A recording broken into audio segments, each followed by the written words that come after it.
আসসালামু আলাইকুম। প্রিয় দর্শক, অন্য মঞ্চের আলাপচারিতায় আপনাদের সকলকে আমন্ত্রণ জানাচ্ছি। অ্যাডভাইস করি তারেক জিয়া সরকারকে, তারা যদি অনেকদিন থাকতে চায় সরকারে, তাহলে তিনটা কাজ তাদের করা উচিত। এক নম্বর, আওয়ামী লীগ এবং সকল দলের কাছে উপর থেকে নিষেধাজ্ঞা প্রত্যাহার। দুই, যত ধরনের মিথ্যা মামলা আছে সবগুলো নিঃশর্তে প্রত্যাহার। তিন, দেশে আইনের শাসন, বিচার বিভাগের স্বচ্ছতা এবং নিরপেক্ষতা নিশ্চিত করেন। এই যদি কাজ করতে পারে তাহলে তারেক জিয়া সরকার কিছুদিন টিকে থাকবে, আর নাইলে তাদের আপনার ভরাডুবি খুব বেশি তাড়াতাড়ি হয়ে যাবে এবং বদনাম করে ভরাডুবি হবে। আর নতুবা এইগুলো করতে পারে তাহলে বদনাম কম হবে। যাই হোক, আমি যে জিনিসটা বলছিলাম, এখন আওয়ামী লীগের সংগঠনের দরকার, কারণ আওয়ামী লীগের মধ্যে অনেক আগাছা চলে এসেছে। এই আগাছাকে বাদ করতে হবে। আপনার প্রত্যেক জেলায় জেলায়, প্রত্যেক জায়গায় জায়গায় আওয়ামী লীগের পার্টিকে সংগঠিত করতে হবে এবং সেইটা নবীন ও প্রবীণদের নিয়ে, যারা সত্যিকার ভ্যালুতে বিশ্বাস করে, এই আপনার চাঁদাবাজিতে বিশ্বাস করে না, তাদের নিয়ে করতে হবে। এবং এইটার সুযোগ এখন ভালো সুযোগ, কারণ এখন চাঁদাবাজরা দূরে থাকবে। হ্যাঁ, সুতরাং এটা গুড। তবে আমি যেটা মনে করি, আপনার 2001 সালে আওয়ামী লীগ নির্বাচনে, এই কারচুপির নির্বাচনে ফেল করে। আপনার মনে আছে 2001 সালে যখন ফেল করে, তখন মাননীয় প্রধানমন্ত্রী শেখ হাসিনা আর আমার বড় ভাই আবুল মাল আব্দুল মুহিত আমাকে, মাননীয় প্রধানমন্ত্রী শেখ হাসিনা 2001 সালে হুমায়ুন রশিদ সাহেব যখন মারা গেলেন, তখন উনি আমাকে অ্যাপ্রোচ করলেন।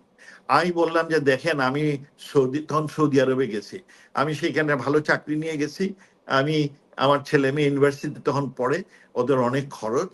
আমি বললাম, মাননীয় প্রধানমন্ত্রী, আমি সৌদিতে এসেছি কিছু টাকা কামাইয়ের জন্য, আমি এই সময়ে কোনো রাজনীতিতে ইনভলভ, বরং আমার কাছে ক্যান্ডিডেট আছে, আমার বড় ভাই আবুল মান আব্দুল মুহিত, আপনি যদি ওনাকে আপনার ওই ক্যান্ডিডেট করেন, আপনিও উপকার হবেন এবং ওনারও মনের ইচ্ছা পূরণ হবে। কারণ আমি ওনার অনেক বইগুলোর পাণ্ডুলিপি পড়েছি। He has bright ideas and vision. আপনার দল এবং আপনি উপকৃত হবেন তাকে যদি আপনি নেন। উনি বললেন যে দেখেন, উনি খুব রাগী লোক, আমি ওনার সাথে আলাপ করতে পারবো। আমি আলাপ করব, আমাকে সময় দেন, আমাকে 2 সপ্তাহ সময় দেন। বললাম সময় খুব কম, আপনি 5 দিনের মধ্যে আমাকে জানান। তা আমি এর মধ্যে জানাইতে দেরি হচ্ছিল। হ্যাঁ, তারপরে উনি তাগদা বারবার দিলেন, এর মধ্যে উনি মিলান গেলেন। মিলানে আমার বন্ধু ছিল জিয়াউদ্দিন, সে আমাকে বললো, দোস্ত তোমাকে বারবার প্রধানমন্ত্রী ফোন করতেছে, তুমি ফোন ধরো না। আমি বললাম, আমি তো, তখন তার সেলফোন ছিল না, ল্যান্ড ফোন ছিল। হ্যাঁ, তো ঘরে না থাকলে কেউ ধরে না। সুতরাং হয়, পরে আমি ওনাকে বললাম, উনি বললেন যে আপনার তো 5 দিন পার হয়ে গেছে, আপনি কিছু, আমি বললাম আমি 2-1 দিনের মধ্যেই জানাচ্ছি। তারপরে জানালাম, আর তখন উনি ওনাকে নমিনেশন দিলেন। নমিনেশনে উনি নির্বাচনে পরাজয় করলেন। পরাজয় বরণ করায় ইট ওয়াজ এ ব্লেসিং। এই জন্যে যে এরপরে মাননীয় প্রধানমন্ত্রী শেখ হাসিনা আর মুহিত ভাই, তারা দুইজনে মিলে এই সুদাসদনে বসে যদি কোনোদিন আওয়ামী লীগ সরকারে আসে, তাহলে কি কি করা উচিত সেগুলো নির্ণয় করে এই দিনমনোরের সনদ তৈরি করলেন। আমি তখন এটার সাথে সম্পৃক্ত ছিলাম। এই শাকলায়ন আমাকে ফোন করতো মাঝে মধ্যে, সে আমাকে ওনাদের ড্রাফট পাঠাইতো। হ্যাঁ, তো আমি সেইখানে তখন ওই যতগুলো এমডিজির উপর আমি কাজ করতেছিলাম, আমি এমডিজি গুলো ঢুকাইয়া দিই। হ্যাঁ, দারিদ্র বিমোচন, ক্ষুধামুক্ত, পরিবেশ বান্ধব শহর, মহিলাদের কিসের এম্পাওয়ারমেন্ট, এগুলো আমি ঢুকাইয়া দিই ওই দিনবদলের সনদে। হ্যাঁ, সেইখানে মোহিত ভাইয়ের যে জিনিসটা আমি দেখেছি, মোহিত ভাই ধরনের স্ট্র্যাটেজি নিয়ে আসেন, এইগুলো অ্যাচিভ করার জন্য এই স্ট্র্যাটেজি দরকার। আর শেখ হাসিনা সবসময় মানবিক দিকটা, মানুষের কেমনে উপকার হয়, এই মানবিক দিকটা ওনার হলো, আমি মাসে ওনার মেইন আকর্ষণ। এই দুইজনের সমন্বয়, একজনের আপনার প্রসিডিউরস এন্ড স্ট্র্যাটেজির বুদ্ধি ভাবনা, আর আরেকজনের মানবিক দৃষ্টিকোণ থেকে মানুষের উপকারের জন্য কিভাবে কাজ হয়, এই দুটার সমন্বয়ে দিনবদলের সদর তৈরি হয়। It is an excellent manifesto. হ্যাঁ, এই দুজনের কারণে তখন তারা অনেক বছর এর উপরে কাজ করেছেন। পরে তারা এই যেখানে কাজ করতেন সেইটার নাম দিলেন সিআরআই। হ্যাঁ, এবং পরে তারা মোর টেকনিক্যাল রুটিন ওয়ার্ক শুরু করলো ইনস্টেড অফ দোজ থিংস।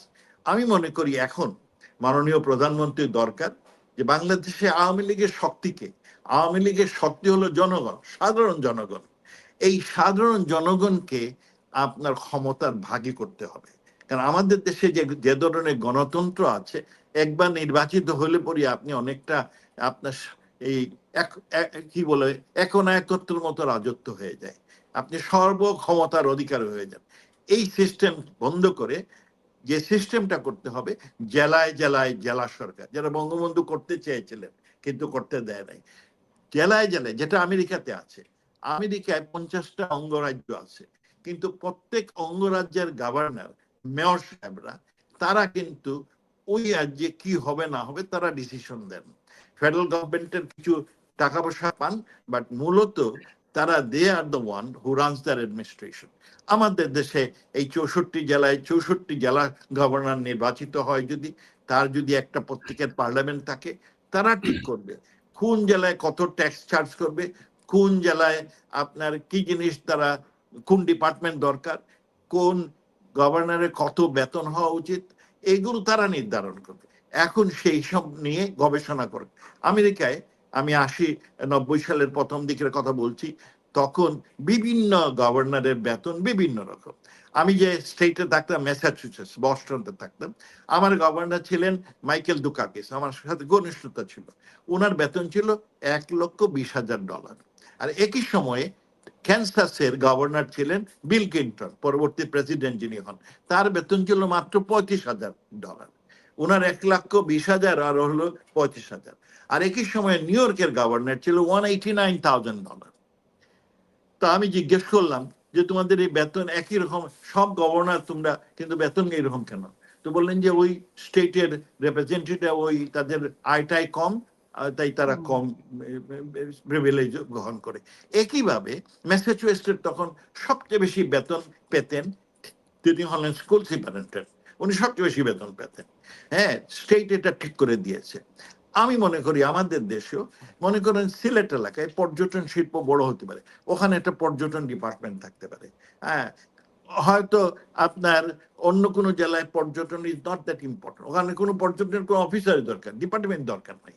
হ্যাঁ, পাটের জন্য হয়তো ফরিদপুর, তার ভালো পাট হয়, সেখানে পাট ডিপার্টমেন্ট থাকে। সিলেটে পাটের কোনো ডিপার্টমেন্ট, মানে প্রত্যেক জেলা অনুযায়ী তারা কি ধরনের ইন্ডাস্ট্রি করবে, কি ধরনের ডিপার্টমেন্ট করবে, তারা ঠিক করবে। আমেরিকায় আপনার বিভিন্ন স্টেট আছে, এক এক স্টেটের লোকেরা ঠিক করে যে এই মনে করেন টয়োটা কোম্পানি, তাকে বলবে আমার স্টেটে যদি তুমি ইনভেস্ট করো, তাহলে আমি তোমাকে এই প্রিভিলেজ দিব, এই ট্যাক্স মাফ করবো। এটা একটা কম্পিটিশন। তখন এই কম্পিটিশনের মধ্যে সারা বাংলাদেশে একটা প্রতিযোগিতা শুরু।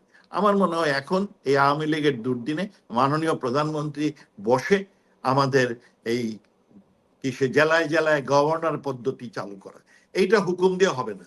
এটা হুকুম দেওয়ার আগে এইটার উপকারিতা কি, এইটা হলে বেনিফিটটা কি হবে, খারাপ দিকটা কি, এইটা নিয়ে আমাদের বিশদ বিশ্লেষণ, আলোচনা, গবেষণা করা দরকার। তারপরে এই সিস্টেম আমেরিকায় আছে এবং it is working, it is a proven success story in USA. এতগুলো স্টেট এখনো আলাদা হয়ে যায় নাই, এর কারণ হচ্ছে এই তাদের এই স্টেটের রিপাবলিক, প্রত্যেক স্টেটের রিপাবলিক নির্বাচনের মধ্যে তারা সরকার গঠন করে। আমার মনে হয় আমার দেশে এই ধরনের একটা পদ্ধতি চালু করার জন্য মাননীয় প্রধানমন্ত্রী শেখ হাসিনা এই দুর্দিনের সময় এই নিয়ে আলোচনা করা, গবেষণা করা এবং মানুষের কাছে তুলে ধরা, তৃণমূলের কাছে তুলে ধরা যে এই আমি চাই, এইটা আগামীতে আমাদের ম্যানিফেস্টো হবে, এইটার একটা সুযোগ এখন আমাদের। হ্যাঁ, আমি মনে করি এই জন্য আওয়ামী লীগের করণীয় একটি হচ্ছে সংগঠন তৈরি করা, আর 2 নম্বর হচ্ছে একটা ফিলোসফি, জেলায় জেলায় গভর্নর, জেলা পদ্ধতি, নির্বাচিত জেলা গভর্নর নির্বাচনের এই পদ্ধতি চালুর একটা ম্যানিফেস্টো আমাদের তৈরি করা দরকার বলে আমি মনে করি। স্যার, আপনি আসলে যা বলেছেন আমি মনে করি অত্যন্ত গুরুত্বপূর্ণ যে কথাটা বলেছেন, যে এখনই জননেত্রী শেখ হাসিনাকে আবার তার ফিউচার প্ল্যানটা তৈরি করা দরকার, এটা আপনি বলেছেন। এবং এটা থেকেই বোঝা যায় যে আপনি কতটা হোপফুল যে তারেক রহমানের সরকার বা 24-এর এরা যে কত অস্থায়ী এবং বাংলাদেশের গণমানুষের নেতা শেখ হাসিনার যে দেশে আসা এবং রাষ্ট্র ক্ষমতা দখল, এইটা যে একটুখানি সময়ের ব্যাপার, আপনার কথা থেকে আমি এটাই কনক্লুশন করি। আমি স্যার একটা জিনিস একটু অবজার্ভ করতে চাই। আপনি স্যার যেটা বলেছিলেন যে আমাদের দেশের নির্বাচিত সরকার হোক যেই হোক, সরকার আসলে এরা একনায়কতন্ত্রের দিকে চলে যায়। এটা স্যার একটু ঐতিহাসিক বিষয়টা আপনার থেকে একটু জানতে চাইবো। আমি একটু ইতিহাসটা তুলে ধরি স্যার। আপনি দেখবেন যে বাংলাদেশের গণতান্ত্রিক ইতিহাসে একমাত্র শেখ হাসিনা সংবিধান অনুযায়ী ক্ষমতা ত্যাগ করেছিলেন 2001 সালে, আপনার স্যার শান্তিপূর্ণভাবে, যেভাবে সংবিধানে ছিল সেভাবে। এর আর কোনো ইতিহাস নাই। আমরা দেখেছি আমাদের তো এরশাদ বিরোধী আন্দোলনে যেই অভিপ্রায় ছিল যে একটা নির্বাচিত গণতান্ত্রিক সরকার হবে বাংলাদেশে, সেইখানে দেখা গেল যে বেগম খালেদা জিয়া 1991 সালে সরকার গঠনের পর তিনি এই মাগুরা ইলেকশনের মাধ্যমে তিনি ইলেকশনগুলা কলুষিত করলেন। তার পরবর্তীতে আওয়ামী লীগ শেখ হাসিনার নেতৃত্বে গণ আন্দোলন করে 1996 সালে বেগম খালেদা জিয়াকে বাধ্য করলেন যে তত্ত্বাবধায়ক সরকার ব্যবস্থা প্রবর্তন করতে। তারপরে দেখা গেছে যে এই তত্ত্বাবধায়ক সরকারের অধীনে একেবারে যেভাবে ছিল সেইভাবে আপোষে 2001 সালে শেখ হাসিনা ক্ষমতা ছেড়েছেন। বাংলাদেশে এটা একদম ইউনিক। তার পরবর্তীতে তার বিএনপি সরকার এসে দেখা গেল আবার তারা নির্বাচন ম্যানিপুলেট করার চেষ্টা শুরু করছে, ওই যে বিচারপতিদের বয়স বাড়ানোর মধ্য দিয়ে। এরপরে স্যার এখানে আবার 2004 সালের 21 আগস্টের গ্রেনেড হামলা করলো। গ্রেনেড হামলার মাধ্যমে আওয়ামী লীগের পুরা নেতৃবৃন্দকে মেরে ফেলা শেখ হাসিনা সহ যেই আঘাত তারা করলো, সেটা তারা প্রমাণ করেছিল যে এরা বাংলাদেশে আসলে মুক্তিযুদ্ধের পক্ষে শক্তির সাথে বসবাস করতে চায় না। তার পরবর্তীতে কিন্তু শেখ হাসিনার যে ডিসিশনগুলো পরবর্তীতে এগুলো ওইখান থেকে এসছে। কিন্তু আমরা স্যার ওই জিনিস আবারও দেখলাম, শেখ হাসিনা সরকার তো কাউকে নির্মূল করে নাই। আমরা যেটা দেখলাম যে 2024 জঙ্গি উত্থানের পর তারা আবার নির্মূলের দিকে গেল। আপনি যেটা বললেন যে হিন্দু পেলে রাস্তায় মেরে ফেলছে, আমরা দেখছি পুড়িয়ে মেরে ফেলেছে। তো মুক্তিযুদ্ধের বিপক্ষে যারা আছে ওরা তো স্যার আমাদের ফিজিক্যাল এক্সটিংশন চায়। আমরা চেয়েছিলাম ওদের সাথে একসাথে বসবাস করতে। তো এই জায়গায় স্যার এই একনায়কতন্ত্র বলেন যেই বলেন স্যার, এইটা কিন্তু আওয়ামী লীগের মধ্যে না। আওয়ামী লীগ কিন্তু সবসময় চেয়েছে যে এই স্বাধীনতা বিরোধীদের সাথে মিলেমিশে থাকার জন্য। আপনার কি স্যার কোনো অবজারভেশন আছে স্যার এই এই বিষয়টাতে? আমি মনে করি যে বাংলাদেশ আমাদের সকলের, যে বাংলাদেশে বিশ্বাস করে সেটাই তারই বাংলাদেশ, এবং সবাইকে নিয়েই আমাদের দেশ গড়ে তুলতে হবে। তবে এখানে দুষ্ট লোকও আছে, দুষ্ট লোকের তো অবশ্যই শাস্তি দরকার।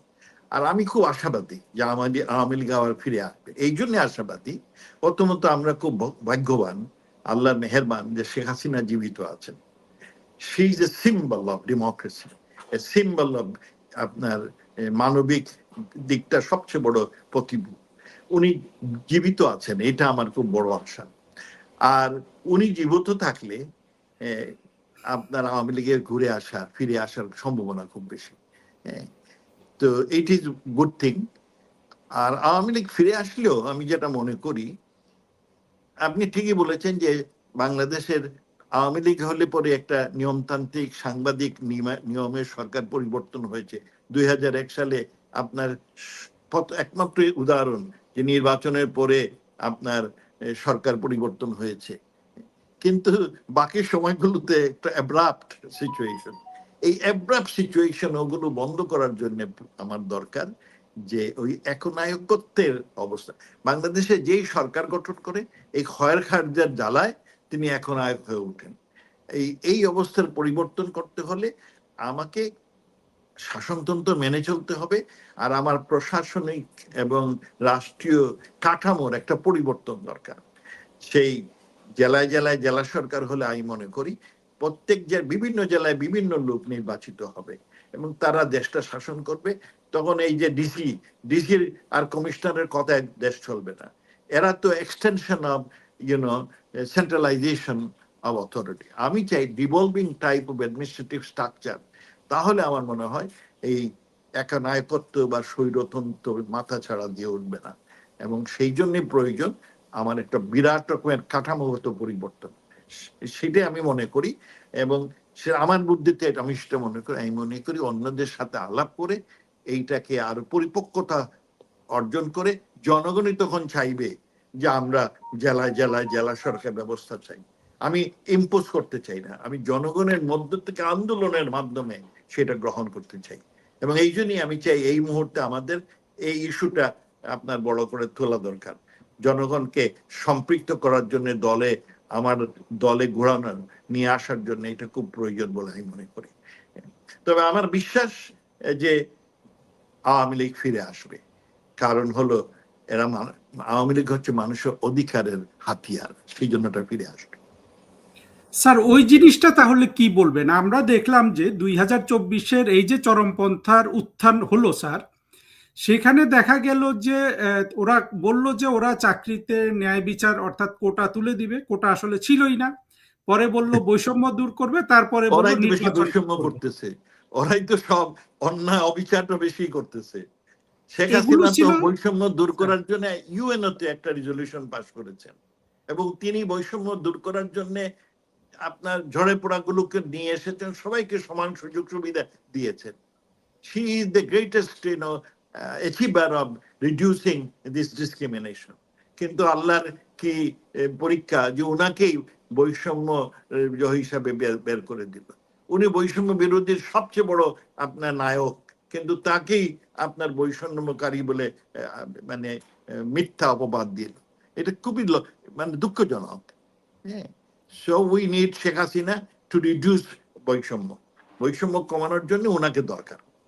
আমরা স্যার যদি ওই জায়গাটা একটু খেয়াল করি, ওরা বলল এগুলা বৈষম্য, চাকরি, তারপরে নির্বাচন, কিন্তু যখন স্যার প্রধানমন্ত্রী শেখ হাসিনা সরকার সরে গেল দৃশ্যপট থেকে, আমরা দেখলাম যে ওদের একমাত্র এজেন্ডা হলো বাংলাদেশের মুক্তিযুদ্ধের সবকিছু ভেঙে ফেলা, সবকিছু ধ্বংস করে দেয়া, সবকিছু মানে এই ইতিহাসটাকে মুছে দেয়া।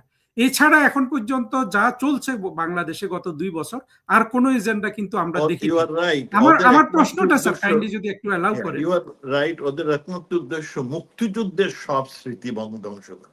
বঙ্গবন্ধু এই জন্যই 32 আক্রমণ, এই জন্য বঙ্গবন্ধুর সব ছবি এবং যেগুলো নষ্ট করা। আওয়ামী লীগের যতক্ষণ আওয়ামী লীগের ইতিহাস তো বাংলাদেশের স্বাধীনতার ইতিহাস, বঙ্গবন্ধুর ইতিহাস তো বাংলাদেশের স্বাধীনতার ইতিহাস, বাংলাদেশের এই যে মন মানসিকতা ভ্যালুজের ইতিহাস। এই জন্য তারা এর থেকে দূরে তবে তারা খুব ঝুঁকিতে পড়বে, খুব কষ্টে হবে। তারা আওয়ামী লীগ সবার সাথে বন্ধুত্ব রেখে আপনার দেশ গঠনের কাজে অগ্রসর হয়েছিল, তারা বিভিন্ন দেশকে শত্রু বানাচ্ছে। এই মুহূর্তে ভারতকে শত্রু বানিয়েছে, তারা খুব শীঘ্রই আমেরিকাকে এবং চীনকেও শত্রু বানাবে, কারণ ওইখানে তারা ঝুঁকিপূর্ণ ব্যবস্থা নিচ্ছে। আমেরিকাকে তারা দেশ বিক্রি করেছে, আর এদিকে আপনার এই যে চায়নার কাছে টাকা আনার জন্য ওদের কাছে গিয়ে বড় বড় কথা বলেছে, তাতে আমেরিকা আর চায়নার মধ্যে এটাই যে ঝুঁকিপূর্ণ পদক্ষেপ। আর এইদিকে আরেকটি, আওয়ামী লীগ আপনার মাল্টিপল কিসের ওয়েপন কেনার জন্য আমরা টার্কিতে কিনেছিলাম, প্রায় $1 বিলিয়ন জিনিস আমরা কিনেছি। কিন্তু এখন যেটা হচ্ছে, টার্কিকে তারা ইনভলভ করতে, খেলাফত তৈরি করার জন্য টার্কির প্রতি তারা খুব ঘন ঘন সম্পর্ক। আমি শুনেছি যে তারিক জিয়া সাহেব এখন টার্কিতে যাবেন, সেখানে গিয়ে একটা ডিফেন্স কন্ট্রাক্ট করবেন। তাতে যেটা হবে যে মুসলমান দেশগুলোর মধ্যে আগে সৌদি আরব, ইরান এবং টার্কি 3 জন নেতৃত্ব নিতে চান, তবে আগে ঝগড়া ছিল ইরান এবং সৌদি আরবের মধ্যে। আমরা যদি টার্কিতে বেশি ঢলে পড়ি, টার্কির দিকে বেশি চলে যাই, তাহলে কিন্তু সৌদি আরব এবং গালফ কান্ট্রি যে আবুধাবি, কাতার, আপনার ওমান, এরা কিন্তু পছন্দ করবে না। তখন কিন্তু আমার প্রায় 40 লক্ষ প্রবাসী বাঙালিরা সৌদি আরব, কাতার, ওমান, ইউএই এগুলোতে কাজ করে, ওদের যদি বের করে দিয়ে দেয়, এই সরকার খুব ঝুঁকিতে পড়বে। এইগুলো খুব বুদ্ধির মাঝে মাঝে কাজ করতে হয়, কিন্তু আনফর্চুনেটলি এখন সরকার যে কি যে পলিসি, ফরেন পলিসি অ্যাম্বিগুইটি, আমি ঠিক বুঝি না কি জিনিস চায়। আমার মনে হয় তারা ঝুঁকিতে পড়বে এবং সেই পথ তাদের ধ্বংস। আর আপনি ঠিকই বলেছেন যে তারা মুক্তিযুদ্ধের ইতিহাস ধ্বংস করতে চায়, কারণ তারা দেখে তাদের আপনার সার্ভাইভাল ডিপেন্ডস অন অ্যান্টাই মুক্তিযুদ্ধ। কারণ তারা তো আর বিরোধিতা করেছে এই 71 সালে জামাতিরা এবং তাদের সহযোগীরা। তারা পাকিস্তানের সাথে বেশি ঘনিষ্ঠতা করতে যাচ্ছে, পাকিস্তান নিজেই ভেঙে যাচ্ছে। সো আমার মনে হয় দে আর অ্যাডপ্টিং রং পলিসিস, এটা আমার ব্যক্তিগত ধারণা। স্যার ওইটাই আর কি, যে আপনি স্যার যে একটা সুন্দর একটা স্বপ্নের আদর্শিক গণতান্ত্রিক ব্যবস্থার একটা পিকচার কিন্তু আপনি তুলে ধরেছেন, কিন্তু আমার প্রশ্ন হলো যে এই যে প্রতারণামূলক আমাদের দেশে স্বাধীনতা বিরোধীদের অবস্থান, যারা 3টা মিথ্যা কথা বলে মুক্তিযুদ্ধ ধ্বংস করার জন্য লেগে গেল 24-এর জঙ্গি উত্থানের পর, রাষ্ট্রে এরা যতদিন অ্যাক্টিভ ততদিন কি স্যার আমরা সেই আদর্শিক গণতান্ত্রিক রাস্তা বের করতে পারবো? কারণ তারা তো গণতান্ত্রিক শক্তি নয় স্যার। ওরা ওরা আপনার উবে যাবে, পাবলিকই তাদের ধাক্কা দিয়ে বের করে দেবে। আমাদের দরকার নেই, জনগণই তাদের এত ফেল করবে, ইকোনমিকে ধ্বংস করে ফেলবে, তখন তাদের পাবলিকে ঠেঙ্গায় বের করে দেবে। এটা আমার মনে হয় এটা হবে। আমি স্যার এখানে আপনার সাথে আমাদের হয়তো ধৈর্য ধরতে হবে, ধৈর্যের কোনো বিকল্প নাই, বাট জনগণই তাদের বের করে দেবে। আমি স্যার আপনার সাথে একমত, এরা কোনোভাবে বাংলাদেশের যে জিনিসটা সবচেয়ে কঠিন জঙ্গি গোষ্ঠীর পক্ষে সেটা কখনো করা সম্ভব হয় না, যে কোনো দেশের অর্থনৈতিক উন্নয়ন, এটা আমরা ইতিহাসে কোথাও দেখিনি। স্যার আপনার প্রতি অসংখ্য প্রশ্ন আসছে, বোধহয় আজকে নিতে পারবো না স্যার, যদি আমি এখন আমার একটু চলে যাব। হ্যাঁ স্যার, স্যারের এই বয়সে যে স্যার সময় দিচ্ছেন আমি অত্যন্ত খুশি। তবে স্যার অসংখ্য প্রশ্ন এসে, অসংখ্য প্রশ্ন, আপনার কাছে অনেক কিছু জানতে চায়। আপনি যদি স্যার আমাদেরকে কিছু সময় দেন মাঝে মাঝে, আরেকদিন বসবো নিশ্চয়ই। আপনি স্যার এই বিষয় ভিত্তিক যদি আলোচনা করেন, কারণ আপনার যে বিশাল জ্ঞানে এবং আপনার যে পরিধি আলোচনা করার যে সক্ষমতা, সেইটা স্যার আসলে আমরা এক বসায় আমরা নিয়ে আসতে পারবো না। এই যে আপনি তুরস্ক নিয়ে যেটা বলতে চাইলেন, এটা স্যার মানুষ জানতে চায় প্রচুর। এগুলো যদি স্যার একটু আমাদেরকে এসে বলেন। আমরা সরকারের থাকতে জানান দেই নাই, এটা আমাদের একটা অক্ষমতা ছিল। আমরা যে অনেকগুলো পলিসি নিয়েছি, কেন আমি রিজিওনাল পিস এন্ড স্টেবিলিটি ডক্ট্রিনটা দিয়েছি। বাংলাদেশ একটা জিও স্ট্র্যাটেজিক্যালি এমন জায়গায় লোকেটেড, আমাদের কারোর সাথে ঝগড়া করে আমাদের উন্নয়নের কোনো পথ নাই। সবাইকে নিয়ে, কারণ আমার বড় সমস্যা আমার লোকগুলোর চাকরি দরকার, আমার সমস্যা আমার জিনিসগুলো এই গার্মেন্ট বিদেশে বিক্রি করা। আমি এইগুলো করতে গেলে সবার সাথে, এখন পৃথিবীটা একে অপর প্রতি নির্ভরশীল। আমি এইগুলো সবার সাথে সুসম্পর্ক না থাকলে আমার এইগুলো উন্নয়ন সম্ভব না। সেই জন্য আমরা, আর আমার এলাকায় যদি প্রক্সি যুদ্ধ হয় তাহলে কিন্তু যারা প্রক্সি যুদ্ধ করবে তারা সুখে থাকবে, খালি আর্মস দিবে আর টাকা দিবে, আর আমার ছেলেপিলেরা মারা যাবে এই আপনার মায়ানমারের লোক, বাংলাদেশের লোক, থাইল্যান্ডের লোক, এরাই মারা যাবে। আমি এই জন্য বলেছি রিজিওনাল পিস এন্ড স্টেবিলিটি আমার দরকার, তাতে আমার লোকগুলো মরবে না, আমরা অ্যাটলিস্ট দুবেলা খাওয়ার। এখন যে একটা নতুন রাহা শুরু হয়েছে দেশটাকে আপনার ওয়েপন দিয়ে শক্তিশালী করা, এই জিনিসপত্র কেনা, শেখ হাসিনার সাথে আমার খুব সম্পর্ক এইটাতে। শেখ হাসিনা সরাসরি বলতেন যে আমি আগে আমার জনগণকে দুবেলা ভাত, একটা ডিসেন্ট লিভিং, বিদেশিরা যখন ঘুম থেকে উঠে তার বাতি থাকে, তার পানি থাকে, তার গ্যাস থাকে, তাকে দুশ্চিন্তা করতে হয় না। আর আমার দেশে ঘুম থেকে উঠেই আজকে বাতি থাকবে কিনা, আজকে আপনার পানি থাকবে কিনা, এই নিয়ে দুশ্চিন্তা করবে। এই দুশ্চিন্তা আমি বাংলাদেশের মত থেকে দূর করাতে চাই। এই জন্য উনি কোনো আপনার এই ডিফেন্সের খরচ কম করেছিলেন, মানে এটা আই শুড সে ব্যালেন্স করেছিলেন। কিন্তু এখন তো উল্টা, এখন তো সব টাকা ওইদিকে দিয়ে দিচ্ছে, তাতে মানুষের দুর্গতি বাড়বে, মানুষের মধ্যে অশান্তি বাড়বে, সরকারের স্থায়িত্ব সীমিত হয়ে যাবে। দেখেন এতদিন ধরে তারা দেশের ইন্ডাস্ট্রি শেষ, সবকিছুতে ভরাডুবি শুরু হয়েছে, এবং এই ভরাডুবি তাদের ভরাডুবি নিয়ে আসবে। স্যার অসংখ্য ধন্যবাদ। বন্ধুরা আপনারা আসলে বুঝতে পারছেন যে মোমেন স্যারের সাথে কথা বলে স্যারের যে আসলে জ্ঞানের যে সক্ষমতা সেটা বের করে আনাও একটা বড় কাজ। আমি সেটা করতে চাই, এবং আজকে আমার মনে হয় স্যার আপনি আমাদেরকে অনেক কিছু শেখালেন, এবং এটা অব্যাহত থাকবে। অসংখ্য প্রশ্ন আমি দেখতে পাচ্ছি, সেগুলো নিয়ে আমরা পরবর্তীতে স্যারের সাথে যদি সুযোগ পাই, আপনারা সবাই স্যারের জন্য দোয়া করবেন, শেখ হাসিনার জন্য দোয়া করবেন, যাতে তারা সুস্থ থাকেন। আমাদের দেশে জ্ঞানী মানুষের সংখ্যা খুব কম, এটা স্যার একেবারে আমি সবার সামনে স্বীকার করতে রাজি আছি। আমাদের জ্ঞানী মানুষের সংখ্যা যে আপনাকে কম, অসংখ্য সেখানে ধন্যবাদ এবং আপনার সুদারও ধন্যবাদ। এবার আসি যে শেখ হাসিনা আসলে কি ঘটবে। একটা উদাহরণ দিয়ে দেই, যেই দিন জননেত্রী শেখ হাসিনা ঘোষণা দিয়েছেন তার 72 ঘন্টার মধ্যে জামালপুরের যে জুলাই যোদ্ধাদের কি যেন একটা খাম্বা ছিল না, কি যেন কি স্তম্ভ, মানে আওয়ামী লীগ যদি স্তম্ভ বানায় সেটা হারাম, কিন্তু আপনি আমি যদি বানাই সেটা হারাম, কিন্তু ওরা বানালে ওই শিবলিঙ্গ হালাল। তখন বলতো ওটা শিবলিঙ্গ হয়ে যাইতো। যদি ওই জুলাই স্তম্ভের মতো এরকম কিছু বাংলাদেশ আওয়ামী লীগ বানাইতো বা আপনি আমি বানাইতাম, বলতো এটা তো হিন্দুদের শিবলিঙ্গ শিবলিঙ্গ। তো মাশাল্লাহ, মানে শেখ হাসিনা আসলে কি ঘটবে তার একটা সিমটম সারা বাংলাদেশেও আছে। জামালপুরে সেই স্তম্ভে আগুন লাগাই দিছে কে কে যেন, শুরু করে শুধু ঘোষণা, তারপরও তাকে কিন্তু কেউ দেখে নাই, অডিওতে ঘোষণা। তাহলে যখন দেখবে, যখন বেনাপোল সীমান্তে এসে দাঁড়াবে, কথার কথা আপনার একটা অনুমান করতেছি, শত শত হাজার হাজার মানুষ নিয়ে, সাংবাদিক নিয়ে, তার কর্মী নেতাদের নিয়ে দাঁড়াবে, তখন দেশে কি ঘটবে। অথবা বাংলাদেশ বিমানবন্দরে তিনি নামলেন, শাহজালাল বিমানবন্দরে তিনি নামলেন, নামার পরে কি ঘটতে পারে যদি তার না দেখেই, যদি জুলাই সন্ত্রাসীদের ওই যে তাদের ভাষায় মানে স্তম্ভ, সেটা যদি জ্বালায় দিয়ে থাকে, তাহলে কি করতে পারে সেই দিন, কি কল্পনা করতে পারেন আপনারা যার যার মতো কল্পনা করে নিতে পারেন। প্রিয় দর্শক, আমি আপনাকে লিখিত দিতে পারি, শেখ হাসিনা যেই দিন ডিসেম্বর আসার আগেই বাংলাদেশে বহু কিছু ঘটে যাবে। ডিসেম্বর তো বহুত দেরি আছে। এই যে আপনি এখানে শুরু করছেন না যে শেখ হাসিনা ফিরলে কি কি ঘটতে পারে বা ঘটবে, এইখানেই দেখবেন এইখানে অনেক কিছু ঘটবে, মানুষজন এখানে জানাবে আমাদের, তারা কি ঘটাবে তা জানাবে। এবং আমি মানে আমার কোনো জিনিস আমি 100% সর্বোচ্চ বলি 99%, রাইট? আপনারটা আমি গ্যারান্টি দিলাম, এটা আপনার এই যে শুরু করছেন আপনি, এইখান থেকে কত কিছু ঘটে যাবে আপনি দেখতে পারবেন। তাহলে আপনার চ্যানেলেই আপনি টিটুর আওয়ামী লীগ করেন না, সাইফুল বাতেন টিটু, আমি আওয়ামী লীগ করি না, তাহলে এই শিরোনামেই যদি এইখানে অনেক কিছু ঘটে, তাহলে জননেত্রী শেখ হাসিনা, বঙ্গবন্ধুর কন্যা শেখ হাসিনা, আওয়ামী লীগের সভানেত্রী শেখ হাসিনা, যেই একমাত্র ব্যক্তি বলতে পারে যে এই দেশ আমার এবং আমার বাপের, যে বলতে পারে, আমরা বলতে পারি কিন্তু আমার দেশ, আমার বাপের দেশ, দাদার দেশ, এইভাবে বলতে পারি, কিন্তু আমরা কি বলতে পারবো এই দেশ আমার বাপে জন্ম দিছে?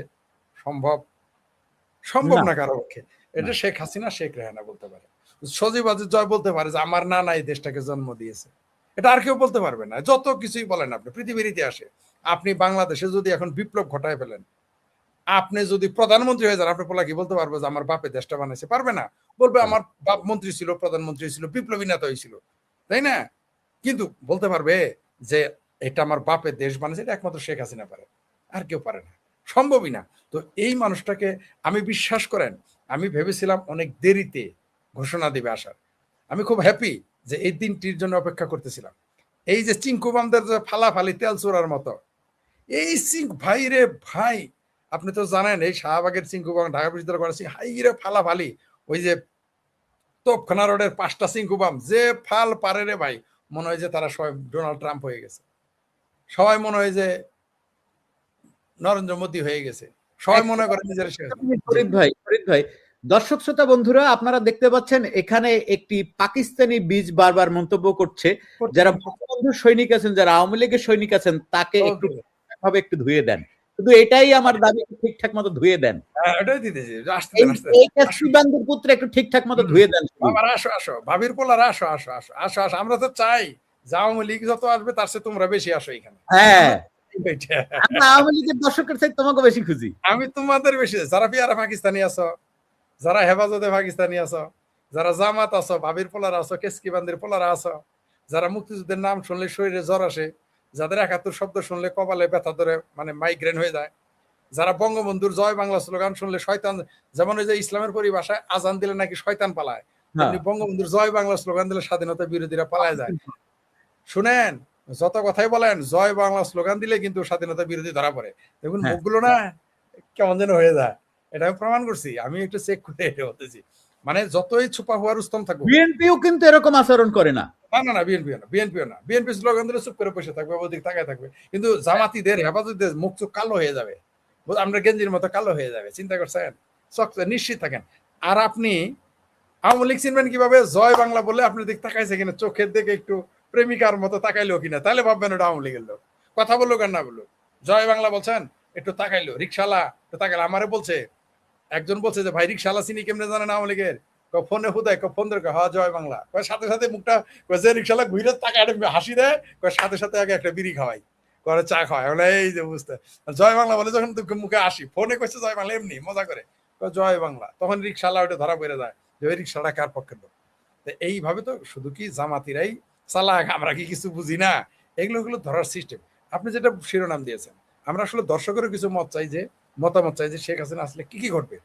1 নাম্বার, এই প্রথম বাংলাদেশের জনগণ দেখবে যে অসংখ্য নারী, শেখ হাসিনার যে প্রত্যাবর্তন ছিল, বঙ্গবন্ধুর যে প্রত্যাবর্তন ছিল, সে কিন্তু নারী ছিল একেবারে মুষ্টিমেয়, রাইট? আর ওই সমাজ ওই অবস্থাতে মানুষ কমই ছিল তখন।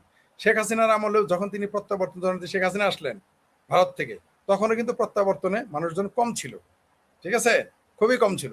কিন্তু এইবার দেখবেন না, আমি যদি এটা যদি আমি একটু ফরিদ ভাই আপনাকে আরেকটু ক্লিয়ার করে বলি, সেটি হচ্ছে আওয়ামী লীগকে ইতিহাসে যতবার নিশ্চিহ্ন করে দেওয়ার চেষ্টা করা হয়েছে, ততবার কিন্তু আওয়ামী লীগ আগের থেকে কয়েক গুণ বেশি শক্তিশালী ভাবে ফিরে আসছে। যদি আমরা 1975 সালের 15ই আগস্ট যখন বঙ্গবন্ধু সপরিবারে বঙ্গবন্ধুকে হত্যা করা হলো, তার ওই সময় যে আওয়ামী লীগ আসলো, দেশে ফিরলো, অনেক ঘটনা ঘটলো, তারপরে 81 সালে যখন শেখ হাসিনা ফিরলেন, 1996 সালে কোন একটা ভাবে প্রথম আওয়ামী লীগ আসলো আর কি, যদি আমরা স্বাধীনতার পরে পরে ধরি, বঙ্গবন্ধু হত্যার পরে ধরি, আসলো। তারপরে আওয়ামী লীগ আসলো কবে ক্ষমতায়? এরপরে কিন্তু ঘটনা হইল কি, যে আওয়ামী লীগকে চিরদিনের জন্য নিশ্চিহ্ন করে দেওয়ার জন্য আওয়ামী লীগের উপরে বোমা হামলা ঘটনা হলো, আরো শক্তিশালী হইল। এবারে যেটা করা হয়েছে সেটি হচ্ছে গিয়ে, এটি সবাই জানে যে জামায়াত ইসলামের লোকজন সবাই বলেছিল যে আমাদের টার্গেট ছিল শেখ হাসিনা, মানে হচ্ছে কি শেখ হাসিনাকে হত্যা করবে। শেখ হাসিনাকে তারা বলেছে, অন দ্য রেকর্ড বলেছে। হ্যাঁ, এবার শেখ হাসিনাকে কি করলো, বাংলাদেশের যে সমস্ত বুদ্ধিমান আর্মি অফিসাররা যারা বুঝতে পারছে যে শেখ হাসিনার গায়ে যদি একটা ফুলের টোকাও পড়ে তাহলে বাংলাদেশ চিরতরে ধ্বংস হয়ে যাবে, সুতরাং তারা একটি যুদ্ধ বিমানে, বিশেষ প্রোটোকলে, আপনি কি এটা জানেন যে শেখ হাসিনা ভারতে যে আছে উনি কিন্তু প্রধানমন্ত্রীর মর্যাদায় আছে, এটা কি জানেন আপনি? হ্যাঁ, এটা অনেকেই জানে না, সবাই জানে রাষ্ট্রীয় অতিথি, কিন্তু উনি ওখানে প্রধানমন্ত্রী পদ মর্যাদায় আছে। না, উনি এখানে প্রধানমন্ত্রী, কারণ এটা অনেকেই জানে না। হ্যাঁ, এটা অনেকেই জানে না, কারণ হচ্ছে গিয়ে উনি কোথাও পদত্যাগ করেন নাই, বাংলাদেশের সংবিধান অনুযায়ী উনি এখনো বাংলাদেশের প্রধানমন্ত্রী। সুতরাং ভারত যদি বাংলাদেশের যেই ভারতের সহযোগিতায় আমরা মুক্তিযুদ্ধে জয়লাভ করার পরে যেই সংবিধানটা আমাদের রচিত হয়েছে, সেই সংবিধানকে যদি অস্বীকার করে শেখ হাসিনাকে রাষ্ট্রীয় সাধারণ অতিথি হিসেবে রাখে, তাহলে তাদের সেই মুক্তিযুদ্ধের যে সহযোগিতা এবং তাদের যে সেনারা মারা গেছে সেটি ভুলণ্ঠিত হবে, যার কারণে সেটা ম্লান হয়ে যাবে। যার কারণে শেখ হাসিনা কিন্তু ওখানে প্রধানমন্ত্রীর পদমর্যাদায় আছেন। এটা কিন্তু অনেক নদীর খোলা জানে না, অনেকেই জানে না, আমার ভাবির ছেলেরা তো জানে না। সুতরাং আমি যেটা বলতে চাচ্ছি সেটি হচ্ছে, শেখ হাসিনা যখন ফিরবেন, শেখ হাসিনা আওয়ামী লীগ প্রত্যেকবার ফেরার পরে যেই ভূমিকম্প বলি, অমুক হয় তমুক, এবার হবে সুনামি, এবং এই যে ভয় কি পরিমাণ পাচ্ছে এর কিছু আপনি হচ্ছে গিয়ে এখানে মন্তব্যের ঘরে দেখতে পারবেন। আমি বেশি কথা বলবো না, আমি আপনার কাছে সরাসরি জানতে চাই কি হতে পারে রাজনৈতিক অঙ্গনে, কি হতে পারে আমলাতন্ত্রের ভেতরে, কি হতে পারে সেনাবাহিনীতে, কি হতে পারে বিমান বাহিনীতে, কি হতে পারে নৌবাহিনীতে, কি হতে পারে পুলিশে। এই সম্পর্কে চমৎকার কিছু বলেছেন। যেহেতু আপনার এখানে কথা বলে একটু সুবিধা হয়, কি আপনি স্বাধীনতা দেন, এবং আপনি যেগুলো মানুষ বলতে চায় না কিন্তু জনগণ শুনতে চায়, সেগুলো অনেক চ্যানেলে গিয়ে বলা যায় না, স্বাভাবিক ভাই, অনেকেরই তো নিরাপত্তা জনিত ব্যাপার থাকে। তো আপনি এই স্বাধীনতা দেন, এই জন্য আপনাকে ধন্যবাদ। আপনি যেটা বললেন প্রথমত, আপনি মেরে মুকাবাদ ছিন লিয়া, কি বলেছেন যে এইবার শেখ হাসিনা আসলে, মানে যতবার আওয়ামী লীগকে ধ্বংস করার অপচেষ্টা লিপ্ত হয়েছে, আইয়ুব খান থেকে শুরু করে, টিক্কা খান থেকে শুরু করে, 71 থেকে সবাই ধ্বংস হয়ে গেছে, ওরাই ধ্বংস হয়ে গেছে। ইতিহাস বলে যারা ওই যে বলে না যে ইতিহাস থেকে শিক্ষা নাও, ইতিহাসের শিক্ষা বলে আওয়ামী লীগের বিরুদ্ধে আইয়ুব খান লেগেছিল, হাওয়া। ইতিহাস বলে টিক্কা খান লেগেছিল, হাওয়া। ইতিহাস বলেছিল ভুট্টো লেগেছিল, হাওয়া, জুলফিকার আলী ভুট্টো, হাওয়া। ইতিহাস বলেছিল পাকিস্তান আওয়ামী লীগকে নিশ্চিহ্ন করতেছিল, পুরো পাকিস্তানি ভেঙে গেছে, পুরো পাকিস্তান 71 16 এখন তো পাকিস্তানি থাকতেছে না এই মুহূর্তে, থাকতেছে না, মানে পাকিস্তানের পশ্চাৎ দেশ খালে বিলে, আমগর জামালপুরে বলে যে তোর পাশা তো খালে বিলে, এরকম অবস্থা হয়ে গেছে। তারপরে দেখেন তারা 75ও চেষ্টা করলো, কিন্তু আওয়ামী লীগ 21 বছর পরে আরো শক্তিশালী হয়ে গেল। তার অন্যান্য ঘটনা বাদ দিলাম, তাকে জননেত্রী শেখ হাসিনাকে বহুবার হত্যা করার পরিকল্পনা করা হয়েছে। 21শে আগস্টে প্রকাশ্য যে ভয়াবহ রাষ্ট্র দ্বারা রাষ্ট্রের পৃষ্ঠপোষকতা, যেখানে স্টেট বিএনপি জামাতের যে ক্ষমতা ধরেরা তারাই প্রডিউস করেছে, তাদের পরিচালনায় তাদের প্রযোজনায় 21শে আগস্ট হয়েছিল। তাতে আওয়ামী লীগ কি হয়েছে? আওয়ামী লীগ এসে আরো কত হয়েছে? একটানা 16 বছর ক্ষমতায় থেকেছে। তার ক্ষমতার শেষ 24শে নির্বাচনে বিতর্ক থাকতে পারে, সেটা ভিন্ন কথা। 24শে আগ পর্যন্ত তারা তো নির্বাচিত, এটা তো আপনাকে মানতে হবে যত কথাই বলেন। 24শে নির্বাচন নিয়ে আপনি যত কথাই বলেন, আগের গুলো তো কম বেশি মানতে হবে। আর 2008-9 নির্বাচন সেটা তো ফেয়ার ছিল। সেখানে আমরা দেখেছি বিএনপি 29টি আসন পেয়েছে, মানে ভূমি ধস বিজয় অর্জন করে বাংলাদেশ আওয়ামী লীগ। আপনি তো তার সাথে পারবেন না। বরং যতবার মানে অনেকটা হচ্ছে দুর্বাঘাসের মতো, ওই যে কলমিলতার মতো, পানি যত বাড়ে, মানে পানি যদি 1 বিঘা বাড়ে তাও কলমিলতা উপরে, পানি যদি শালা 2 হাত বাড়ে তাও কলমিলতা উপরে। বিষয়টা অনেকটা এরকম। অর্থাৎ আওয়ামী লীগ হচ্ছে ঘাসের মধ্যে দুর্বাঘাস কোনো দিনই ধ্বংস করা যায় না। আপনি বট গাছ কাটে সাফ করতে পারবেন, এত বড় বট গাছ, কিন্তু আপনি দুর্বাঘাস শেষ করতে পারবেন না, কেউ পারে না। আমরা ইতিহাস, আপনি দেখেন তো আমাদের বাংলাদেশ থেকে কেউ যদি বলে যে দুর্বাঘাস নির্মূল করবে, সম্ভব? আপনি বলেন পৃথিবীর কোনো বিজ্ঞান দিয়ে সম্ভব? কোনো কৃষি বিজ্ঞান দিয়ে সম্ভব না।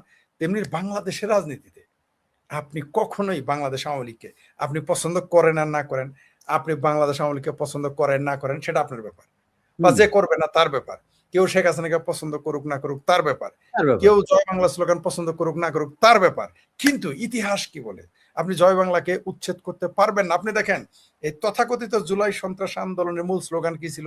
জয় বাংলা।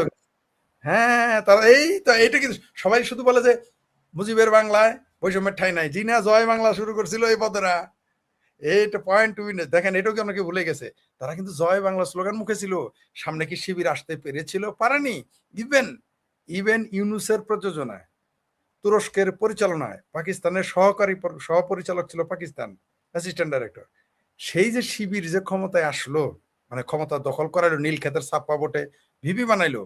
আপনি তো ভালো করে, এখনো কিন্তু লেখে নাই তারা শিবিরের পদপ্রার্থী, তারা কি লেখে? সাধারণ জনতা। এখনো কিন্তু মুরদে কোলায় না, লিখতে হয় সাধারণ জনতা। তার মানে পাবলিক জানে যেই লিখবে শিবির, পাছার চামড়া থাকবে না। যেমন এই যে হেফাজতে ইসলাম, লেখক না হেফাজতে পাকিস্তান, দেখি কয় মিনিট টিকে। দলের এক সংসদ সদস্যের ব্যক্তিগত মুহূর্তের ভিডিও ভাইরাল হওয়ায় বিপাকে পড়েছে বাংলাদেশের জাতীয় সংসদে প্রধান বিরোধী দল জামাত ইসলামী। সাতক্ষীরা 4 আসনে দলটির সংসদ সদস্য গাজী নজরুল ইসলামের ব্যক্তিগত মুহূর্তের একটি ভিডিও সোমবার রাত থেকে সামাজিক যোগাযোগ মাধ্যমে ছড়াতে থাকে। কিন্তু ভিডিওটি ছড়িয়ে পড়ার পর ভিন্ন ভিন্ন দাবি করার কারণে বিষয়টি নিয়ে জনমনে আরো প্রশ্ন দেখা দিয়েছে। প্রথমে জামাত ইসলামের অনুসারীরা দাবি করেছিল এটি এআই দিয়ে তৈরি। বিভিন্ন ফ্যাক্ট চেকিং প্রতিষ্ঠান এই দাবিকে উড়িয়ে দিয়ে জানায় ভিডিওটি আসল। দলটির স্থানীয় শাখা থেকে একই রকম বক্তব্য দেওয়া হয়, তবে বলা হয় ভিডিওতে দেখা যাওয়া তরুণীটি সংসদ সদস্যের দ্বিতীয় স্ত্রী। এই দাবির সত্যতা নিয়েও গণমাধ্যম এবং সামাজিক মাধ্যমে অনেকেই প্রশ্ন তুলেছেন। এমন পরিস্থিতিতে দিনভর এই ভিডিওটি নিয়ে আলোচনা হলে জামাত ইসলামের পক্ষ থেকে বলা হয়েছে তারা ঘটনা তদন্ত করে সত্যতা খুঁজে পেলে ব্যবস্থা নেবে। দলটির একাধিক সূত্রে জানা গেছে আপাতত পরিস্থিতি পর্যবেক্ষণের নামে সময় ক্ষেপণের দিকে হাঁটতে চায় দলটি। কিন্তু বাংলাদেশের সংবাদ মাধ্যমগুলোর খবরে বলা হচ্ছে একই সংসদ সদস্যের পুরাতন আরো একটি ভিডিও কিংবা ক্লিপ নতুন করে ছড়িয়ে পড়ছে বা ভাইরাল হচ্ছে। আবার এই মুহূর্তে জামাতের রাজনৈতিক প্রতিপক্ষ বিএনপির অ্যাক্টিভিস্টরা প্রচার করছে জামাত যে ধর্মীয় ও নৈতিক শাসন ব্যবস্থার স্লোগান দেয় তা আসলে জনগণের সামনে এক ধরনের রাজনৈতিক ভণ্ডামি ছাড়া আর কিছুই নাই। 5ই আগস্ট পরবর্তী সময়ে বিএনপির অনেক নেতাকর্মীর বিরুদ্ধে যখন চাঁদাবাজি ও সিন্ডিকেট গঠনের অভিযোগ তুলে জামাত রাজনৈতিক ফায়দা নেওয়ার চেষ্টা করেছিল, বিএনপি এখন এই ব্যক্তিগত কেলেঙ্কারিকে হাতিয়ার করে জামাতকে সেই একই মুদ্রায় জবাব দেওয়ার নীতি গ্রহণ করেছে।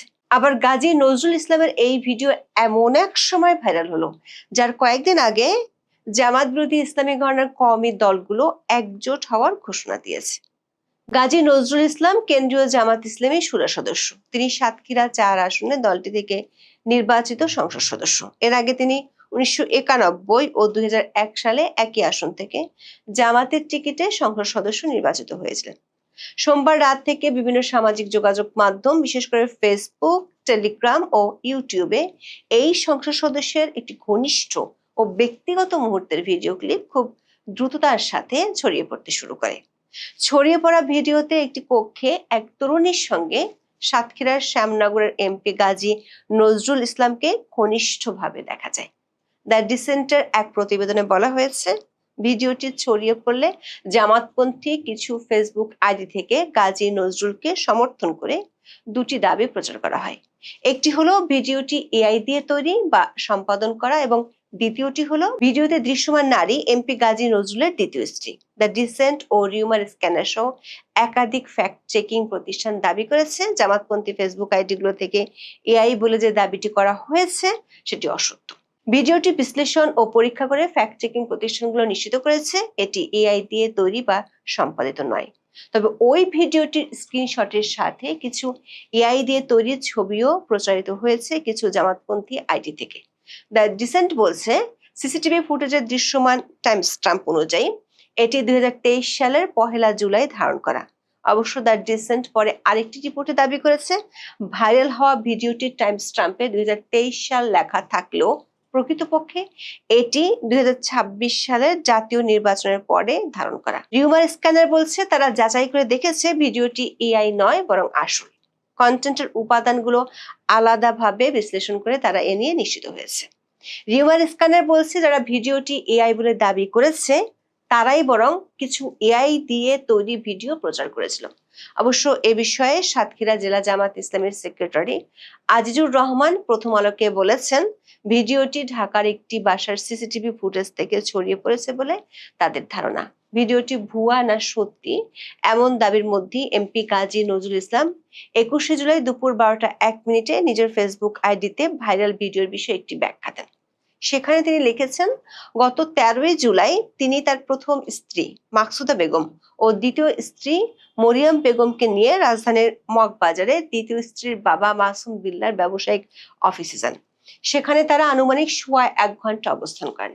মাসুম বিল্লার অফিসে অবস্থানকালে তার গাড়ি চালক ও দ্বিতীয় স্ত্রীর মামা ওবায়দুল্লাহ গাড়ি দেখার কথা বলে বাইরে যান।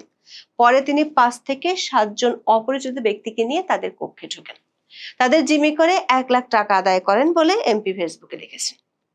এমপি গাজী নজরুল ইসলাম অভিযোগ করেন, তিনি চলাচলের জন্য যে ভাড়া গাড়িটি ব্যবহার করেন ওবায়দুল্লাহর যোগ সাজসে পরবর্তীতে সেটিও আটকে রেখে দফায় দফায় তার কাছে কয়েক লাখ টাকা দাবি করা হয়। তারা টাকা দিতে অস্বীকৃতি জানালে বিভিন্ন ধরনের হুমকি দেওয়া হয় বলেও তিনি পোস্টে দাবি করেন। তিনি দাবি করেন, তার দ্বিতীয় স্ত্রীর বাবার সঙ্গে ওবায়দুল্লাহর পূর্ব শত্রুতা ও পারিবারিক বিরোধের জের ধরে এই ষড়যন্ত্রের ঘটনা ঘটানো হয়েছে।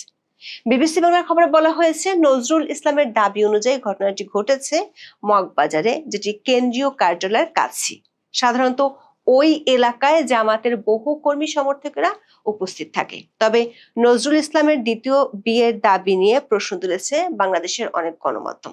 এই সংসদ সদস্য ফেসবুক পোস্টে উল্লেখ করেছেন, গত 17 জুন পারিবারিকভাবে এবং তার প্রথম স্ত্রীর সম্মতিতে মাসুম বিল্লার বাসভবনে মরিয়ম বেগমের সঙ্গে তার বিয়ে হয়। বাংলা ট্রিবিউনের খবরে বলা হয়েছে, ছড়িয়ে পড়া সিসিটিভি ফুটেজের তারিখ 2023 সালের 1 জুলাই দেখা গেল সংসদ সদস্য গাজী নজরুলের দাবি চলতি বছরের 17 জুন পারিবারিকভাবে ও প্রথম স্ত্রীর সম্মতিতে তাদের বিয়ে অনুষ্ঠিত হয়। এ বিষয়ে ভিডিও বার্তা দিয়েছেন এমপি গাজী নজরুল ইসলামের প্রথম স্ত্রী মাকসুদা ইসলাম। 29 সেকেন্ডের ভিডিও বার্তায় তিনি বলেন, তার স্বামীর সঙ্গে মরিয়মের বিয়ে হয়েছে। বাংলা ট্রিবিউনের আরেকটি খবরে বলা হয়েছে, এই ঘটনাকে কেন্দ্র করে এমপি তার প্রথম স্ত্রী, দ্বিতীয় স্ত্রী ও শ্বশুরের কাছ থেকে পরস্পর বিরোধী ও ব্যাখ্যামূলক বক্তব্য পাওয়া গেছে। দ্য ডিসেন্ট মরিয়ম খাতুনের একটি বায়োডাটা সংগ্রহ করেছে, যেটিতে গাজী নজরুল ইসলাম এমপি কর্তৃক গত 22 জুন তারিখে স্বাক্ষর করার সুপারিশ রয়েছে।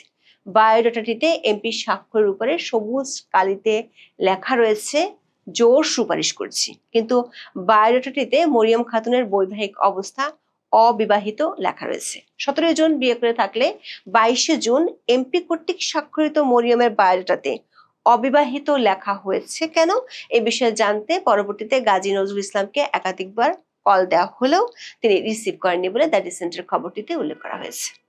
বিবিসি বাংলার প্রতিবেদনে বলা হয়েছে, ভাইরাল হয়ে পড়া ওই জীবন বৃত্তান্ত অনুযায়ী তরুণীটি 2008 সালের 22শে মে জন্মগ্রহণ করেছে। অর্থাৎ 77 বছর বয়সী মিস্টার ইসলামের দাবি অনুযায়ী 17 জুন বিয়ে হলে ওই দিন তরুণীটির বয়স ছিল 18 বছর 26 দিন। দৈনিক কালের কণ্ঠের প্রতিবেদনে বলা হয়েছে, জামাত এমপির দ্বিতীয় বিয়ের 7 দিন পরও স্ত্রীর বায়োডাটায় লেখা আনম্যারিড। আবার এমপি গাজী নজরুল ইসলামের পক্ষ থেকে গণমাধ্যমে পাঠানো হাতে লেখা বিবৃতি এবং পরবর্তীতে ফেসবুকে প্রকাশিত সংশোধিত পোস্টের মধ্যে তারিখের এক অদ্ভুত গরমিল লক্ষ্য করা গেছে। গণমাধ্যমে পাঠানো তার মূল হাতে লেখা বিবৃতিতে চলমান তারিখ উল্লেখ করা ছিল 21শে জুলাই 2027 এবং ঘটনাটি সংঘটিত হওয়ার তারিখ উল্লেখ করা হয় 13 ডিসেম্বর 2026। পরবর্তীতে তার ফেসবুক পেজে পোস্ট করার সময় তথ্য সংশোধন করে ঘটনার তারিখ 13 জুলাই 2026 এবং বিয়ের তারিখ 17 জুন 2026 হিসেবে দাবি করা হয়। বিবিসি বাংলার প্রতিবেদনের প্রশ্ন রাখা হয়েছে, ভিডিওতে ভাইরাল এমপি গাজী নজরুল জামাত এখন কি করবে? দলের প্রবীণ নেতা ও সংসদ সদস্যের এমন একটি স্পর্শকাতর ভিডিও ভাইরাল হওয়ায় স্বাভাবিকভাবেই খুবই বিব্রতকর পরিস্থিতির মুখোমুখি হতে হয়েছে বাংলাদেশের জাতীয় সংসদের প্রধান বিরোধী দল জামাত ইসলামীকে। দলীয় সাংসদের সিসিটিভি ফুটেজ সামাজিক যোগাযোগ মাধ্যমে ছড়িয়ে পড়ার পর বিষয়টি নিয়ে বিভিন্ন গণমাধ্যম ও সামাজিক যোগাযোগ মাধ্যমে প্রকাশিত খবর পর্যবেক্ষণ করছে বলে জানিয়েছে দলটি।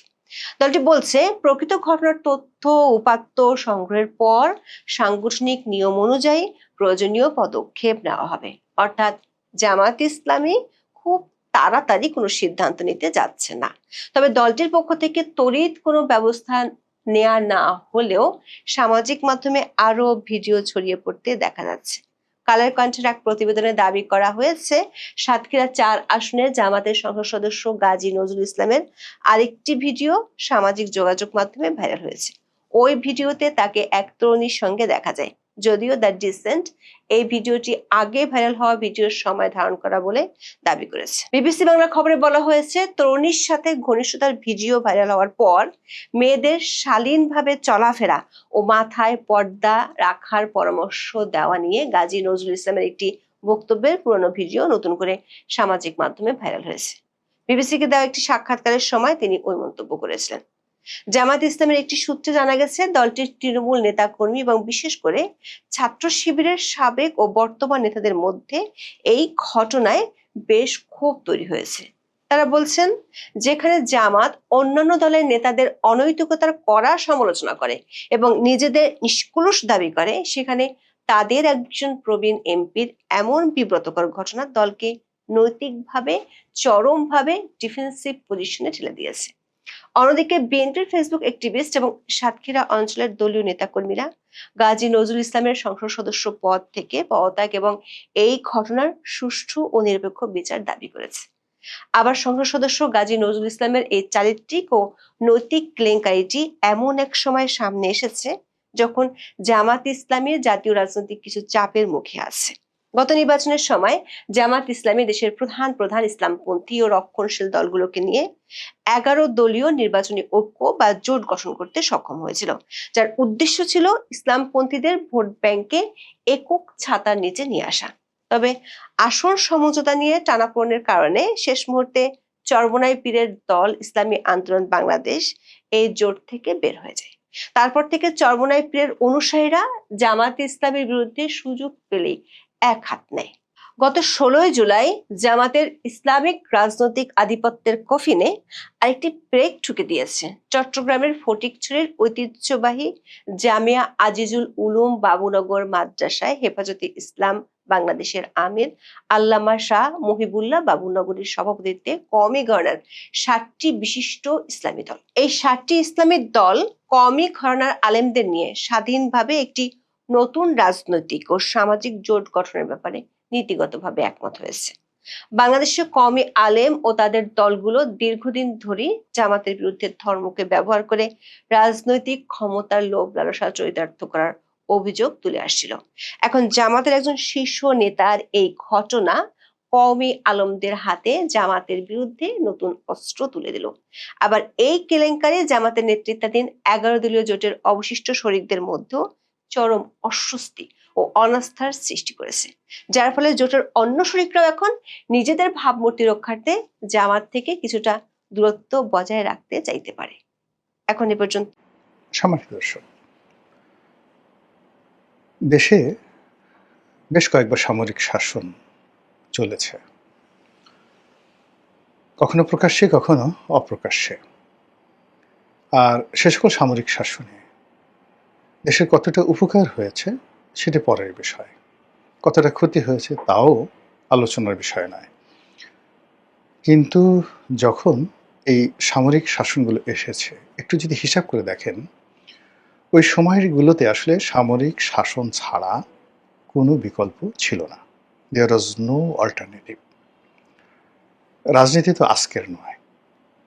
আজকের এই আলোচনায় কখন কোন পরিস্থিতিতে কিভাবে সামরিক শাসন আসে এবং এগুলো প্ল্যান করে না, বেশিরভাগ ক্ষেত্রে যেটি হয়, বেশিরভাগ ক্ষেত্রে যেখানে সফল সামরিক অভ্যুত্থান হয়, সেখানে একটি অভ্যুত্থানের জন্য একটা পরিস্থিতি তৈরি হয়ে যায়।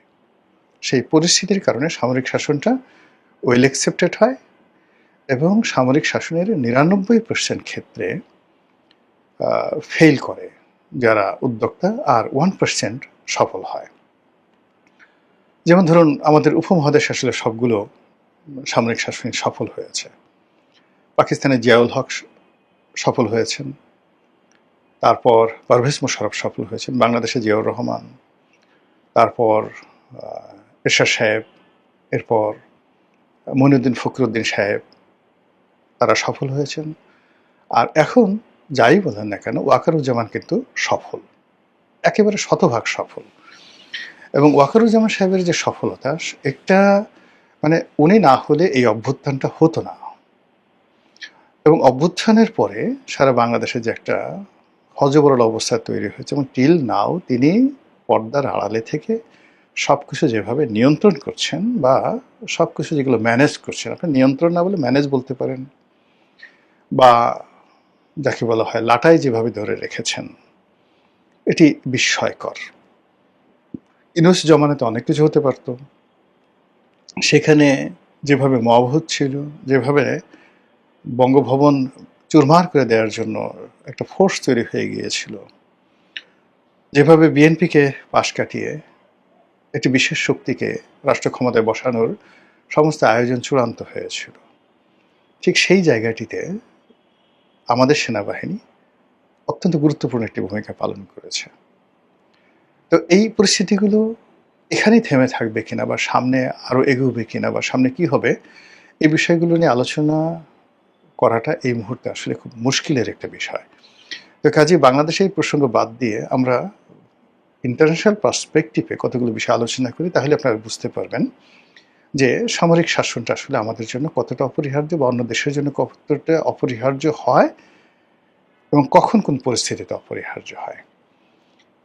এক নাগারে বলে নেই যে প্রথমে ধরেন এই মুহূর্তে কারা কারা সফল সামরিক শাসক আছেন।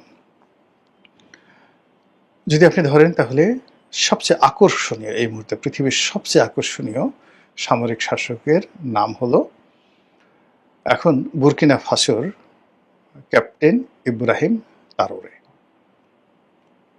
এর সাথে মানে গ্লোরিয়াস থাকে না। একসময় মিশরে যতটা গামাল আবদেল নাসের যতটা জনপ্রিয় ছিলেন, ইব্রাহিম তারোরে ঠিক ততটা। এবং ইব্রাহিম তারোরের আগে, এই সামরিক অভ্যুত্থানের আগে 3 থেকে 4টি সামরিক অভ্যুত্থান হয়েছে, তারা ফেল করেছে।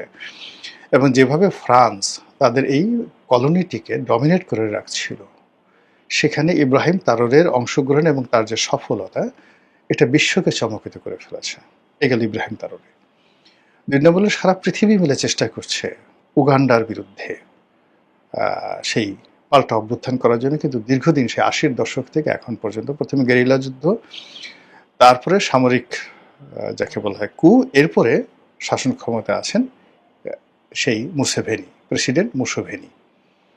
স্টিল অত্যন্ত শক্তিশালী হাত দিয়ে সেই প্রায় 40-45 বছর ধরে তিনি শাসন চালাচ্ছেন। এরপরে মিশরে আছেন সিসি, আব্দুল ফাত্তাহ সিসি, অত্যন্ত সফল সামরিক শাসক, এবং সারা দুনিয়াকে তারা পশ্চিমাদের সঙ্গে সম্পর্ক রক্ষা করছেন, নিজের দেশকে নিয়ন্ত্রণ করছেন এবং তারা সফল হয়েছেন। আবার যদি আপনি আমাদের পাক ভারত উপমহাদেশে দেখেন, ইমরান খানকে হটিয়ে যেভাবে অসীম মনির পর্দার আড়ালে থেকে মূলত দেশটাকে সামরিক শাসন দিয়ে চালাচ্ছেন, এটি বিস্ময়কর, যেটা বলার মতো নয়। এখন এই সকল দেশ সহ আরো অনেক উদাহরণ দেওয়া যাবে, অসংখ্য উদাহরণ দেওয়া যাবে, যেখানে মূলত কার্যত ইভেন আপনি চিলি ধরেন, তারপরে কিউবা ধরেন, সেখানে যেভাবেই থাকুক না কেন সামরিক বাহিনী কিন্তু সেখানে খুবই গুরুত্বপূর্ণ ভূমিকা পালন করে চলেছে। তো সেই দিক থেকে বাংলাদেশের যে সামরিক শাসন, সেই সামরিক শাসনটা আমরা দুটো সামরিক শাসন পেয়েছি সরাসরি, আর একাগ্রের সময় মনিরুদ্দিন ফখরুদ্দিনের শাসন পরোক্ষ, আর এই জামানাতে জেনারেল ওয়াকারুজ্জামানের যে মানে ক্ষমতা, এটা একেবারেই বেশি পরোক্ষ, এটা বোঝা যাচ্ছে না। তো এই জিনিসগুলো কেন হলো? প্রথম যে কারণটা সেটি হলো যে মানুষের রাজনৈতিক অধিকার যখন রাজনীতিবিদরা হরণ করে, এবং রাজনীতিবিদরা যখন নিজেরা অপমানিত হয় এবং তাদের প্রতিপক্ষকে অপমান করে, তখন সেখানে মিলিটারি ইন্টারভেনশনটা অপরিহার্য হয়ে পড়ে। আপনি দেখুন যে আমাদের দেশে সেই পাকিস্তান জমানাতে কায়েদে আজম মোহাম্মদ আলী জিন্নাহ সাহেবের মৃত্যুর পরে একটার পর একটা সরকার যেভাবে ফেল করলো, 1948 থেকে একেবারে 57 পর্যন্ত, অলমোস্ট 10 ইয়ার্স। এই 10 ইয়ার্সের মধ্যে আপনি শুধু ঢাকাতে দেখেন প্রাদেশিক গভর্নর কতবার পরিবর্তন হয়েছে, প্রাদেশিক সরকার কয়বার পরিবর্তন হয়েছে, 47 থেকে 57 পর্যন্ত, কতজন প্রধানমন্ত্রী হয়েছেন এখানে এবং পাকিস্তানে, ঘন মানে মুড়ি মুরগির মতো পরিবর্তন হয়েছে। এবং যতবার এই গণতন্ত্রের যাকে বলা হয় সরকারগুলো পরিবর্তন হয়েছে, তারা ফেল করেছে, ততবারই ক্ষমতাটা চলে গেছে ক্যান্টনমেন্টের হাতে। এবং ক্যান্টনমেন্ট পার্লামেন্টের বিকল্প হিসেবে প্রেসিডেন্টের যে পদ, সেই পদটিকে শক্তিশালী করেছেন। এবং সেই প্রেসিডেন্ট একবার গুলাম মোহাম্মদকে বানানো হলো পাকিস্তানে, তারপর ইস্কান্দার মির্জাকে বানানো হলো, এবং তার পদ ধরে একটা সময় আইয়ুব খান ক্ষমতাটা নিয়ে নিলেন।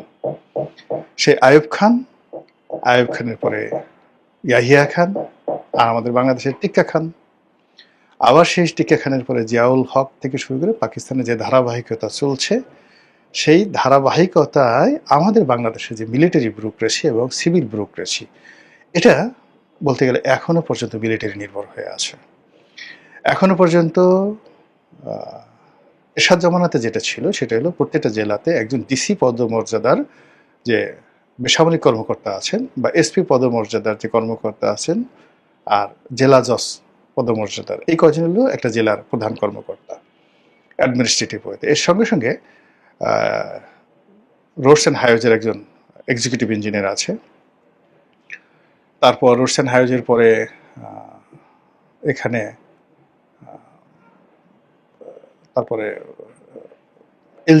এলজিআরডির একজন এক্সিকিউটিভ ইঞ্জিনিয়ার আছে, পাবলিক হেলথের এক্সিকিউটিভ ইঞ্জিনিয়ার আছে, এরকম অনেকগুলো পোস্ট, এমনকি সিভিল সার্জন, এরকম অনেকগুলো পোস্ট মূলত ডিসি এবং এসপির সমপর্যায়ের। অ্যাটলিস্ট ধরেন 20 জনের মতো জেলা পর্যায়ের কর্মকর্তা রয়েছেন সেম বেয়াজ অ্যান্ড র্যাঙ্কে। তো এরশাদের জমানাতে এই পদগুলো তৈরি করা হয়েছে। তৈরি করার পরে সেখানে যখন একজন মেজরকে পাঠানো হতো, তখন তিনি চান বা না চান সমস্ত জেলা অ্যাডমিনিস্ট্রেশন সেই মেজরের পায়ের উপর লুটিয়ে পড়ত। এমনকি এরশাদ জমানাতে কথা হয়ে উঠেছিল যে আমাদেরকে মেজর র্যাঙ্কে, এমপিরা বলতেন, পার্লামেন্টে বলেছিলেন যে আমাদেরকে মেজরের পদমর্যাদা দেয়া হোক। এই ছিল অবস্থা। এখন সেই মেজরের যে কমান্ডটা, এটা এখন লেফটেন্যান্ট কর্নেল উন্নীত হয়েছে। তো যখনই একটা জেলাতে একজন লেফটেন্যান্ট কর্নেল, হয়তো ডিসি সাহেবের চেয়ে বয়সে অনেক ছোট, কিন্তু তিনি ডেপোর্ট হন, সেখানে তাঁবুর মধ্যে থাকেন বা একটা জায়গাতে থাকেন, কিন্তু সমস্ত ক্ষমতাটা আসলে তার কাছে চলে যায়। এই যে সমস্ত ক্ষমতাটা তার কাছে চলে যায়, এই যে ধারাবাহিকতাটা আমরা পেয়েছি 1957 সন থেকে। এবং 1957 সন থেকে এই যে মিলিটারি ব্যুরোক্রেসি যে সুপ্রিমেসি, সেই সুপ্রিমেসিটা আজকের দিন পর্যন্ত চলছে।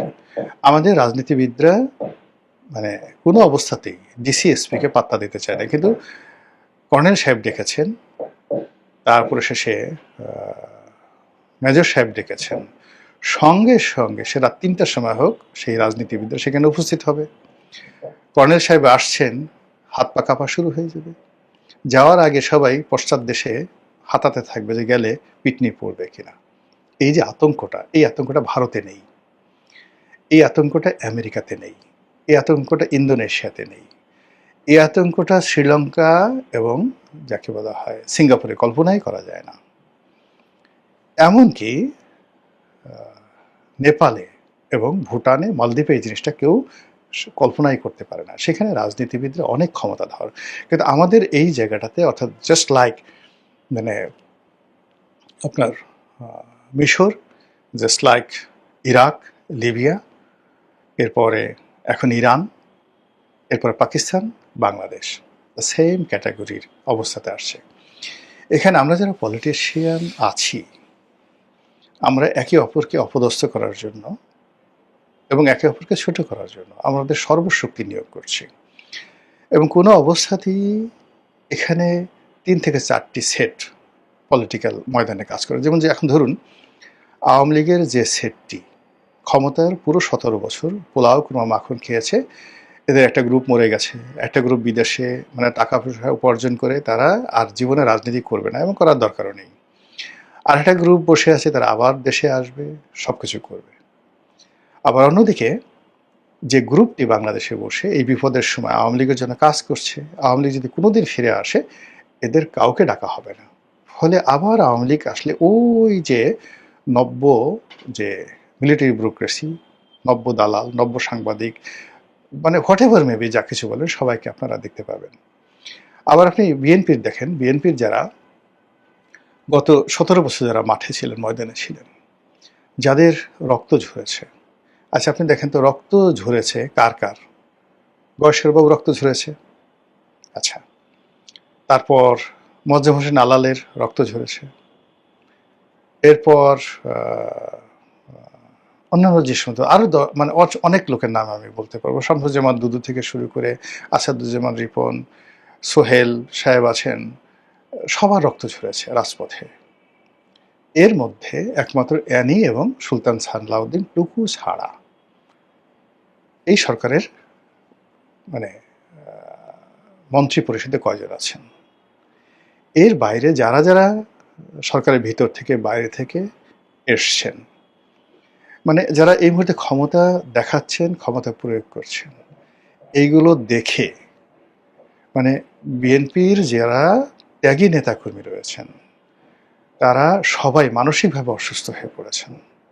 মানে আগামীতে বিএনপি করবে, রাজনীতি করবে এই আগ্রহ তারা এখন প্রতিদিন বলছে, আল্লাহ আজরাইলকে তাড়াতাড়ি পাঠাও, আমরা মরে যাই, আমাদের সসম্মান একটা জানাজার ব্যবস্থা করে দাও।